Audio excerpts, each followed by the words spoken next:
The wagon rattled to a stop at the edge of nothing.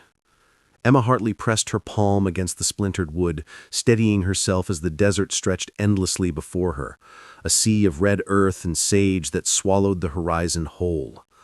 23 years old, widow's weeds traded for calico, and every piece of her father's debt now written in her name. "This is it," the marshal said, not unkindly. His eyes wouldn't meet hers. "The treaty's binding, Miss Hartley. Your father signed over the water rights to settle his gambling debts. The Apache, they're claiming compensation." She'd known men to trade horses, cattle, even land, but never a daughter. The wind carried dust and something else, the scent of juniper smoke from the encampment beyond the rise. Emma had heard stories her whole life, painted warriors, midnight raids, women stolen and never seen again. Her hands trembled as she gathered her single carpet bag, the one that held everything she owned now. A Bible, her mother's silver locket, 3 dresses, and a photograph of a family that no longer existed. Her father had been dead 6 weeks. The creditors came in 7 days. The marshal appeared on the 8th with papers that might as well have been her execution warrant. "You don't have to do this," the marshal tried once last time, but his voice lacked conviction. They both knew the alternative. Debtor's prison. Worse. The frontier didn't forgive, and it certainly didn't forget. Emma stepped down from the wagon. Her boots sank into sand that had never known a plow. The sun hammered against her bonnet, turning the world into white glare and shadow. She could see them now, figures emerging from between the cottonwoods where a creek cut through the wasteland like a promise. 12 men, maybe more, moving with a silence that made the desert itself seem loud. The one who led them walked differently.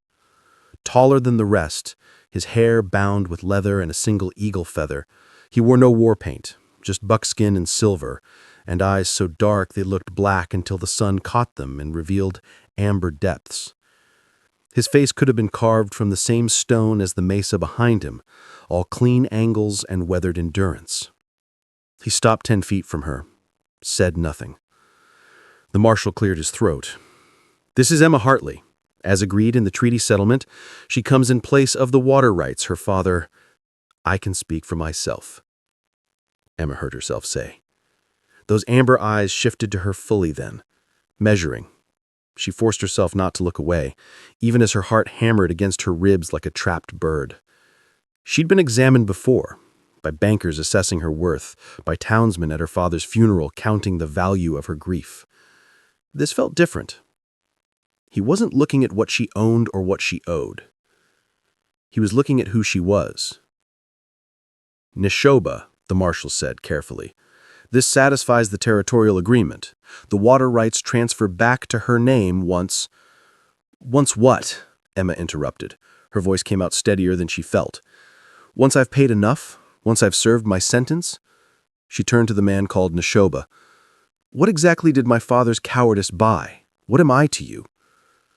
For a long moment he didn't answer.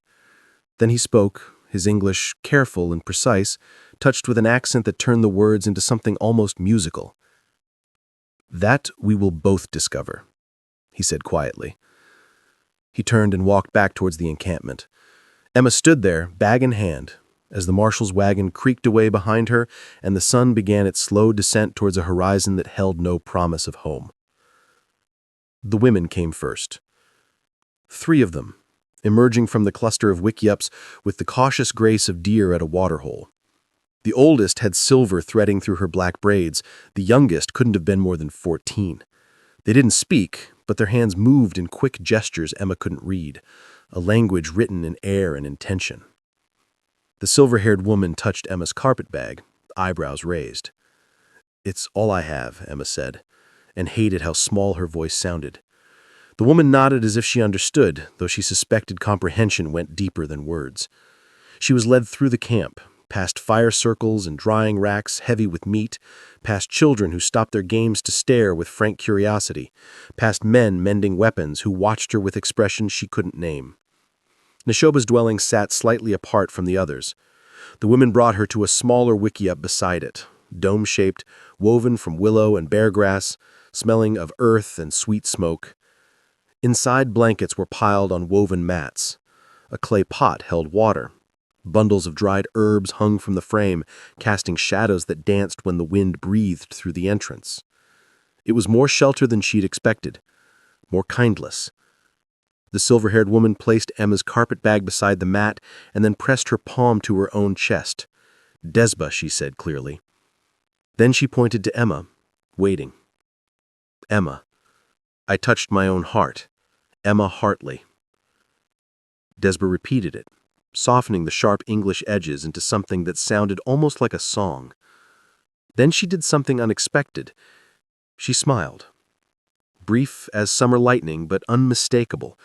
She gestured for Emma to sit, then left, returning moments later with a bowl of something that steamed and smelled of corn and sage. Emma hadn't realized she was starving until the first bite touched her tongue. She ate alone as the camp settled into evening rhythms around her. Voices rose and fell in a language that flowed like water over stone. Somewhere a drum began its steady heartbeat. Children laughed, high and bright.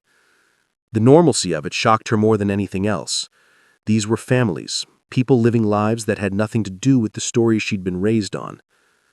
When darkness came, Neshoba appeared. He stood at the entrance to her wickiup, firelight behind him turning him into a silhouette. Emma set down the bowl and stood, uncertain of protocol, uncertain of everything. "You are afraid," he said, not a question. "I'd be a fool not to be." "Yes." He nodded slowly. "Fear is honest." He paused, seeming to choose his next words with care. "Your father's debt. It was not gold or cattle. It was water, the spring that feeds both our lands. He dammed it, diverted it, sold rights that were never his to sell." Emma's throat tightened. That sounded exactly like something my father would do. "Without that water, my people—" He stopped, and for the first time she heard something other than calm control in his voice. "Children died last summer. Elders. The treaty was made so no more died. The American government said your father must restore what he stole or pay compensation." His eyes found hers in the dimness. "They offered you as payment. And you accepted." She couldn't keep the bitterness from her tongue. "I accepted water rights transferred back. I accepted land restored. I accepted presence, not ownership."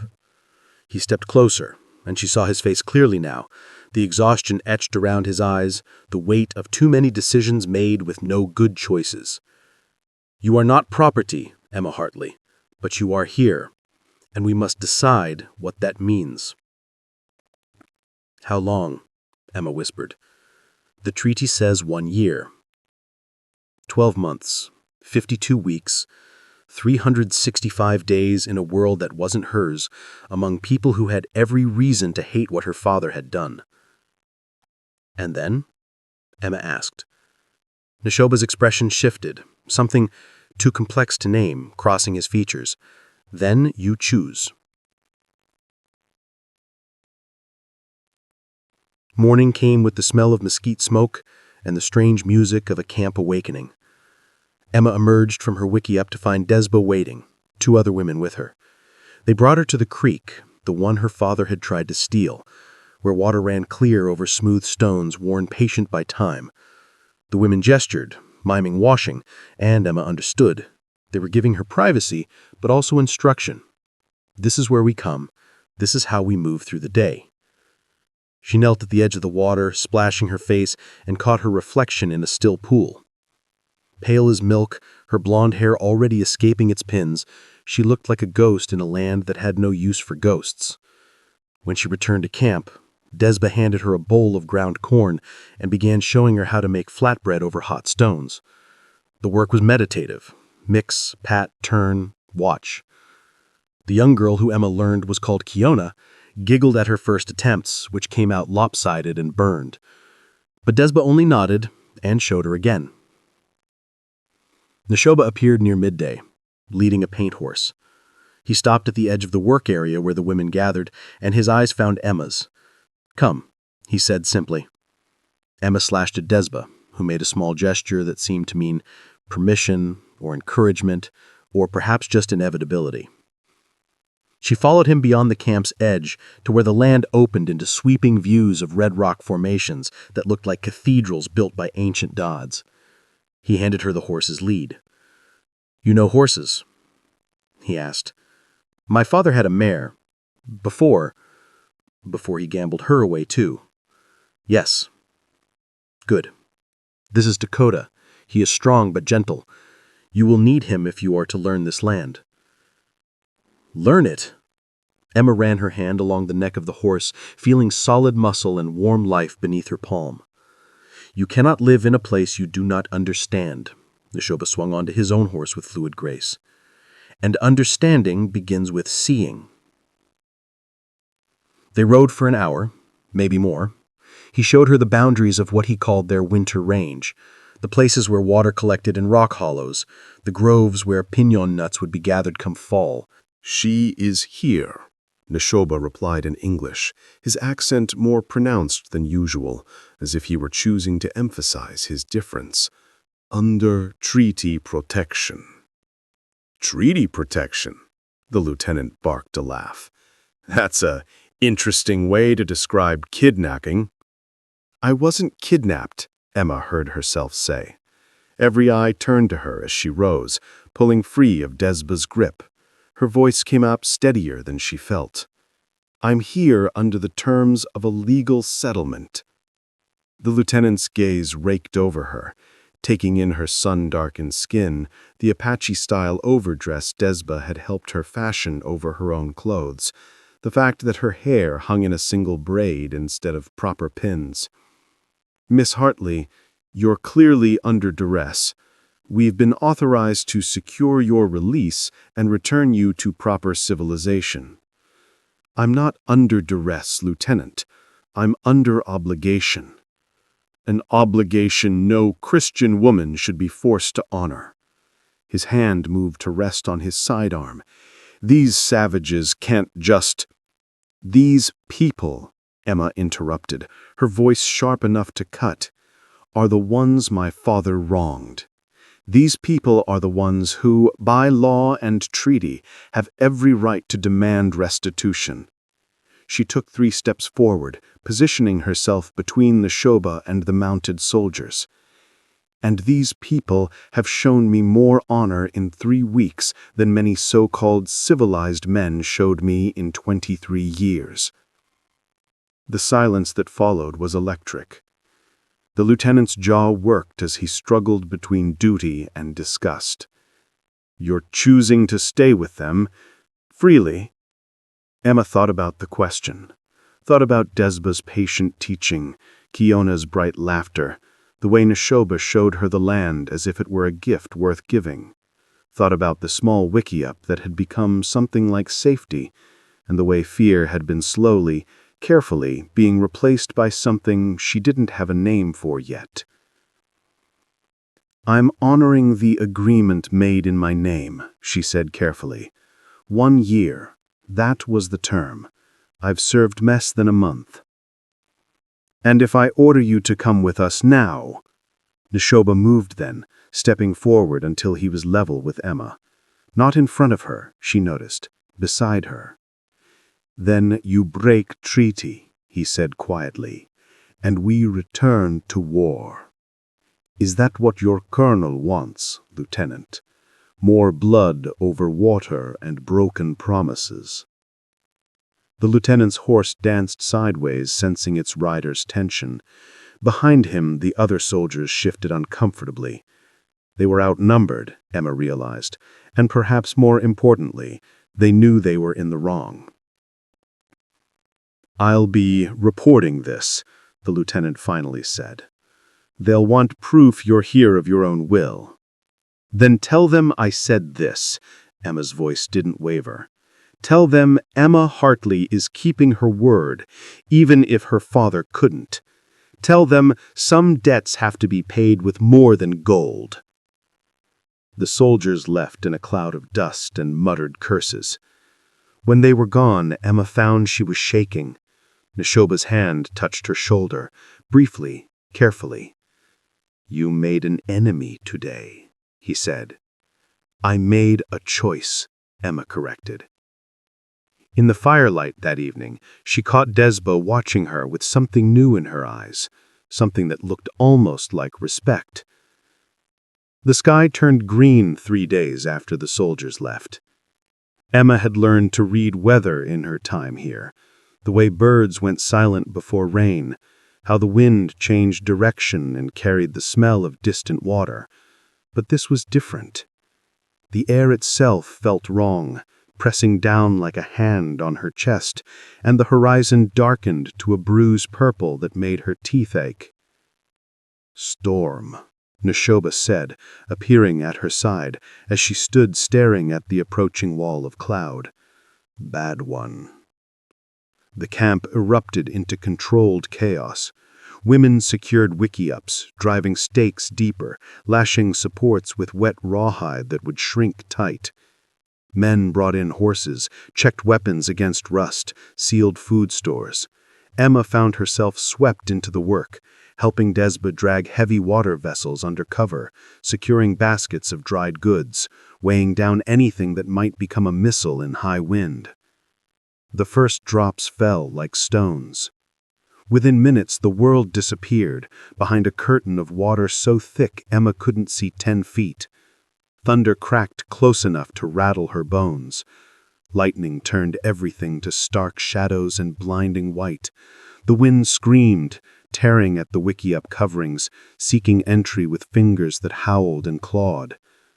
Emma huddled in her dwelling with Desba, Kiona, and 2 other women who'd taken shelter here. The frame groaned and creaked, shedding water in streams that found every gap.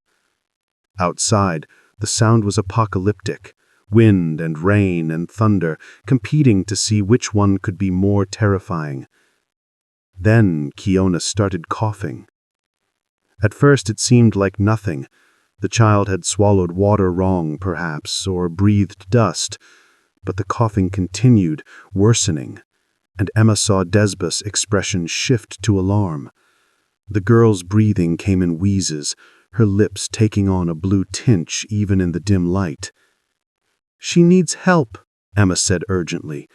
"A doctor." Desba shook her head, gesturing to the storm outside. No one could move in this. No one could reach anyone. Emma's mind raced through everything her mother had taught her about healing. Croup? Asthma? The girl needed steam, needed herbs, needed... "I have to get to Neshoba's wickiup," Emma said suddenly. She'd seen the medicine bundles there when she'd delivered water 2 days ago, seen the dried plants hanging in careful arrangement. Desba grabbed her arm, shaking her violently. The storm outside was death. No one went out in this. "Then she'll die," Emma said simply. "I'm going." She pushed through the entrance before anyone could stop her. The storm hit her like a physical blow. Rain so hard it felt like gravel, wind that nearly knocked her flat, mud that grabbed at her boots with every step. She couldn't see, could barely breathe, could only feel for the edges of wickiups and stumble forward, counting structures until she reached the one that should be Neshoba's. She fell through the entrance, gasping. Neshoba was there with 2 other men, all of them staring at her like she'd lost her mind. Perhaps she had. Emma pointed back the way she had come, trying to speak between heaving breaths. "Kiona, can't breathe, needs medicine." Understanding flashed across Neshoba's face. He moved immediately to the bundles of herbs, selecting several with practiced hands, then grabbed a clay pot and leather pouch. He thrust them at Emma, then caught her arm as she turned to leave. "You will die out there alone," he said. "Then come with me." Something shifted in his expression. Surprise, perhaps, or something deeper. He wrapped a hide around them both, securing it so they were bound together, then pushed back into the storm. The journey back was a nightmare made real. Twice Emma lost her footing and would have been swept away if not for Neshoba's arm around her waist. Lightning struck close enough that she felt the heat, smelled ozone and burning. The wind tried to tear them apart, but the hide held, and more importantly, Neshoba's grip held. They crashed into Desba's wickiup together, a single mud-covered, rain-soaked creature that separated into two shaking humans. What followed was a blur of steam and whispered prayers, and Neshoba's hands working with sure knowledge passed down through generations. He brewed the herbs, held Kiona upright, coaxed her to breathe the vapors, spoke to her in their language with a gentleness Emma hadn't heard from him before.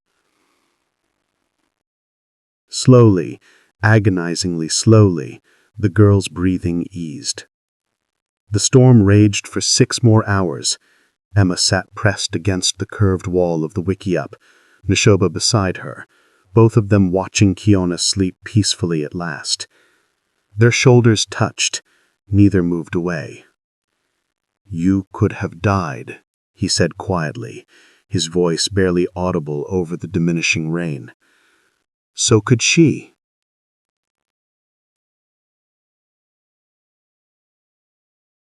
Emma felt heat rise to her cheeks. Not embarrassment, but something else. Pride, perhaps. Recognition. "I meant what I said," she told him. "About the letter. About making noise. I know." Neshoba's eyes held hers. "That is what frightens me most." "Why?" "Because now you are not just paying a debt," he said softly. "Now you are choosing to stand. And that choice, it will cost you more than you know." Emma wrote the letter by firelight that night, her hand cramping around the stub of pencil Desba had bartered from a previous trader's visit. She wrote it in plain language, without flourish or drama, just facts, laid out like bones. The treaty terms, her father's debt, the water rights, the threats she'd heard. She wrote about a people trying to survive on land they'd held for generations, and a government that seemed determined to break its own laws for profit. She wrote about honor, and what it cost to keep it. When she finished, she folded the pages and sealed them with candle wax, pressing her mother's locket into it to leave an imprint. She had no stamp, no proper envelope, but she had words. And words, she was learning, could be weapons, too. The next morning, a friendly trader, one who'd been coming to the camp for years, who respected Neshoba and his people, agreed to carry the letter to Santa Fe. Emma watched him ride away with it tucked in his saddlebag and felt both relief and dread. She'd thrown a stone. Now she'd have to wait to see what ripples it made. "If they can't justify the fight," Emma said suddenly, an idea was forming. Desperate, probably foolish, but the only card they had left to play. Not if we have witnesses. Territorial governor, newspaper reporters, federal agents from the Bureau of Indian Affairs, all here, all watching. Neshoba looked at her. They would never come in time. They would if they thought they were preventing a massacre. Emma's mind raced. The traitor, he can carry messages faster than military dispatch. We get the word to everyone we can. Tell them the colonel's planning to break the treaty and slaughter peaceful families. Make it public. Make it impossible to hide. That might work, the traitor admitted slowly. Governor's been looking for an excuse to rein in the colonel anyway. But it's a gamble. Everything's a gamble now, Emma said. Neshoba studied her face for a long moment, then nodded. Do it. The next 2 days were controlled chaos, messages sent in every direction. The camp was fortified not for war but for defense, a crucial distinction that might mean everything if federal observers arrived. Emma wrote statement after statement, documenting everything, the fire, the threats, the treaty terms, the colonel's suspicious mobilization. She barely slept. Neither did Neshoba. They worked side by side, planning, preparing, turning the camp into something that would tell the right story to anyone who came looking. On the evening of the second day, Emma found him standing at the camp's edge, staring toward the horizon where dust clouds marked the approach of riders. "If this doesn't work," she started, "then we fight." He said it simply, without bravado, just a fact. And most of us die. But some might escape, might survive. Emma's throat tightened. "I'm sorry. This is all because of my father's—" "No," Neshoba turned to her, catching her hands in his. "This is because men see something they want and take it. Consequences be damned. This is because land and water and human lives are seen as commodities to be traded. Your father was one symptom of a much larger sickness." His grip tightened. "But you tried to heal it. We are still trying." "I'm terrified," Emma admitted. "Good. Fear keeps you sharp." He pulled her closer until their foreheads touched. "Whatever comes, Emma Hartley, you gave my people something precious. Time, attention, and a voice that carried farther than ours could. That is worth more than you know." "I love you," she whispered, the words escaping before she could think better of them. Neshoba's breath caught. His hands came up to frame her face, and he kissed her with a desperation that tasted like goodbye. "And I love you," he said against her lips, "which is why you must promise me something. Anything. If it goes wrong tomorrow, you run. You ride for the Northern Territories and you don't look back. Neshoba, promise me." Emma looked into his eyes and lied. "I promise." Because some promises were meant to be broken. They came with the sunrise. But not the soldiers Emma expected. The first rider carried a flag she didn't recognize, the territorial governor's seal. Behind him came a carriage that looked absurdly formal in the desert landscape, flanked by 4 mounted soldiers in dress uniforms. And behind them, on mules and horses and even one creaking wagon, came newspaper reporters, a man with a camera apparatus, and 2 official-looking individuals in Eastern suits. Emma stood beside Neshoba at the camp entrance, her heart hammering so hard she felt dizzy. The governor stepped from the carriage, a silver-haired man with hard eyes that missed nothing.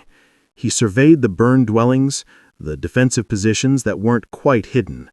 The families gathered at a careful distance. "Mr. Neshoba, Miss Hartley," he said formally, "I received some very interesting correspondence regarding treaty violations and threats of violence." "All true, sir," Emma replied, proud that her voice didn't shake. "So I'm discovering." He gestured to his companions. "These gentlemen are from the Bureau of Indian Affairs and the Territorial Land Office. We've been reviewing the original treaty documents, along with some very enlightening information about certain business interests attempting to acquire water rights through, shall we say, unquestionable methods. The colonel," Neshoba began, "is currently being relieved of his command pending investigation. It seems Miss Hartley's letter opened a rather deep well of corruption. When we started looking closely at land transfers and treaty renegotiations, we found a pattern of collusion between military officers and private companies." Emma felt her knees weaken with relief. Neshoba's hand found hers, squeezed hard. "Your treaty stands," the governor continued. "Moreover, we're extending federal protection to this territory. Any further attempts at intimidation or violence will be treated as acts against the United States government itself." One of the newspaper reporters was already scribbling notes. The photographer was setting up his equipment, clearly intending to document everything. "There is, however, a complication," the governor added. "The original treaty stipulated Miss Hartley's presence for 1 year as restitution.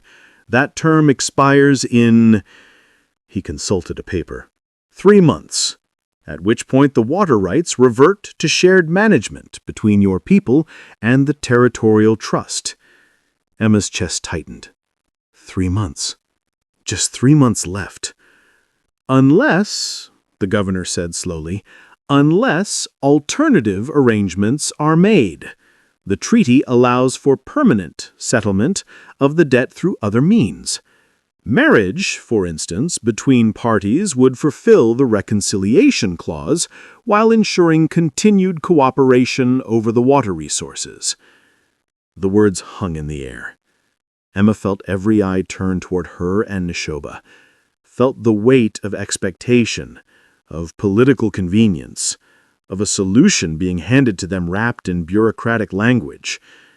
"You're suggesting," Neshoba said carefully, "that marriage would satisfy the treaty permanently." "I'm saying it's one option, entirely voluntary, of course, but it would provide legal certainty for both parties and prevent future disputes." Emma looked at Neshoba. He was staring at her with an expression that held hope and fear, and something too complex to name. "Could we have a moment?" Emma asked. The governor nodded graciously and turned to examine the camp with his entourage, giving them the illusion of privacy. "Neshoba," Emma started, "is this what you want? Not because of treaties or politics or water rights. Do you want me? Want this? I have wanted you since the day you stood in a storm to save a child that wasn't yours. I have wanted you since you faced down soldiers and traitors and your own fear. I have wanted you every morning I woke knowing you were here, and every night I lay awake afraid you'd choose to leave." He'd taken her hands. "But I will not have you trapped by another treaty, another debt. If you stay, it must be free choice." "Then hear my choice." Emma stepped closer until no space remained between them. "I choose you. I choose this land where I've learned to read like a book. I choose Desba's morning bread and Kiona's stories and the way the light turns the cliffs red at sunset. I choose belonging instead of obligation." She smiled, feeling tears slide down her cheeks. "I choose love, Neshoba. Freely given, no debts attached." "You're sure?" "I've never been more certain of anything." Neshoba kissed her then, in front of the governor and the reporters and the camera that probably captured the moment for posterity. Kissed her like she was air after drowning, like she was every answer to every question he'd been afraid to ask. When they finally pulled apart, the camp had erupted in celebration. Desba was wiping tears from her eyes. Kiona was dancing in circles. Even the stern-faced bureau officials were smiling. The governor cleared his throat. "I'll take that as acceptance of the marriage option. I can perform the civil ceremony now, if you'd like. Make it official in both American and tribal law." Emma looked at Neshoba. She saw her own joy reflected in his eyes. "Yes," they said together. And as the sun climbed higher over the desert they both called home, Emma Hartley became something new. Not a debtor's daughter, not a treaty obligation, but a woman who'd chose her own story and written her ending in the language of courage and water and love that bloomed like impossible flowers after the hardest storms. The wedding feast lasted 3 days. It shouldn't have been possible. The camp had lost so much in the fire. But the neighboring bands came, bringing food and gifts and stories. The friendly traders arrived with supplies they insisted were gifts, not purchases.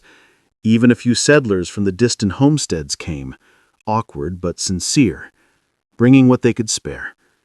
Emma wore a dress Desba had been working on in secret, white deerskin